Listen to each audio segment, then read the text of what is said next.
कई बार हम ये देखते हैं कि सरकार ज़मीन को अधिग्रहित कर लेती है और मुआवजा नहीं देती है।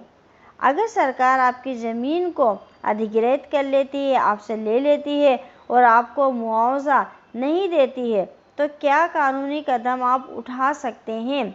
उसी विषय पर आज हम चर्चा कर रहे हैं।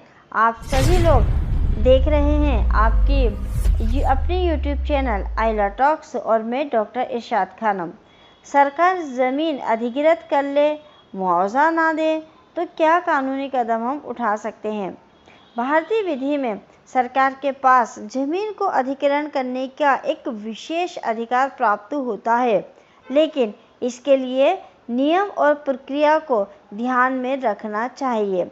सरकार को विशेष कानूनी अधिकार दिए जाते हैं, जिसके तहत वे सार्वजनिक उद्योग, अवसंरचना विकास या अन्य सार्वजनिक कार्यों के लिए जमीन का अधिग्रहण कर सकती है। ये कानून भू संपत्ति अधिग्रहण अधिनियम 2013 के तहत व्यवस्थित है।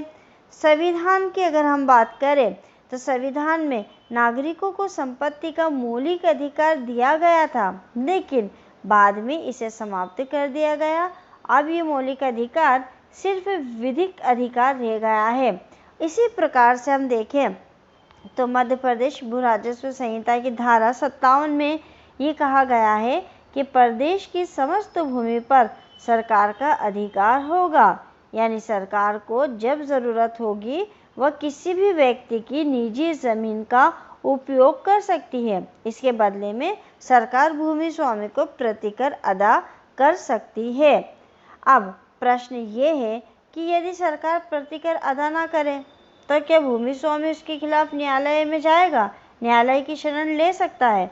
इसको हम एक केस के माध्यम से समझते हैं।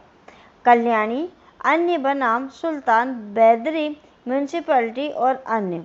इस मामले में उच्चतम न्यायालय द्वारा यह अभिनिर्धारित किया गया कि अगर किसी व्यक्ति की भूमि को सरकार किसी निर्माण कार्य में लेती है और उस व्यक्ति को प्रतिकर के रूप में उचित राशि नहीं देती है, तो वह उस व्यक्ति के जो संविधान के अनुच्छेद 21 के अंतर्गत जीवन जीने की स्वतंत्रता का मौलिक अधिकार दिया गया है, उस अधिकार का वो उल्लंघन करते हैं और अनुच्छेद 21 के अंतर्गत मौलिक अधिकार और अनुच्छेद 300 का संपत्ति का जो कानूनी अधिकार दिया गया है उसका उल्लंघन करते हैं। अब निर्णय ये दिया गया कि सरकार बिना प्रतिकर दिए किसी भी व्यक्ति को उसकी भूमि से बेदखल नहीं कर सकती है।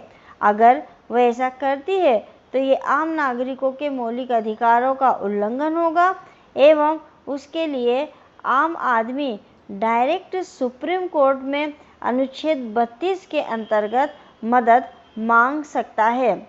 जब सरकार किसी ज़मीन को अधिग्रहण करती है और मुआवजा नहीं देती है तो आप क्या कर सकते हैं? तो आप कुछ कानूनी कदम उठा सकते हैं। यहाँ कुछ महत्वपूर्ण तथ्य हैं जिन्हें आपको ध्यान में रखना चाहिए। धारा 251 के तहत न्यायालय द्वारा याचिका आप आधिकारिक याचिका द्वारा न्यायालय में अपील कर सकते हैं। इसमें आपको यदि संभावना होती है तो कुछ आवश्यक दस्तावेजों के साथ अपने मामले की विस्तार पूर्वक जानकारी प्रस्तुत करनी होगी।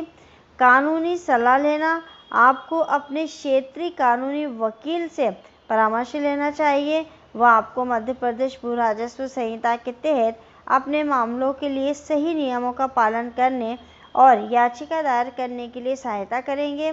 और संयुक्त प्रक्रिया, आपको मध्य प्रदेश सरकार के द्वारा स्थापित आधिकारिक प्रक्रिया का पालन करना होगा। आप क्या कर सकते हो? आपको जितनी भी लीगल प्रोसेस है वो सारी लीगल प्रोसेस को फॉलो करना है, जिसके अंदर क्या क्या आ सकता है।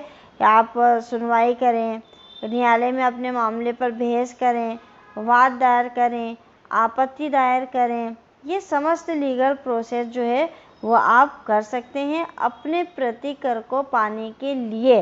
तो अगर सरकार आपकी ज़मीन को अधिग्रहित कर लेती है और आपको मुआवजा नहीं देती है तो आप कानूनी कदम उठा सकते हैं। आप न्यायालय में अपने उस प्रतिकर को प्राप्त करने के लिए जा सकते हैं। ये वीडियो आपके लिए कितना उपयोगी था आप हमें कमेंट्स करके ज़रूर बताइएगा। कमेंट्स के साथ साथ लाइक और शेयर करना ना भूलें। मिलेंगे अगले वीडियो में एक नए विषय के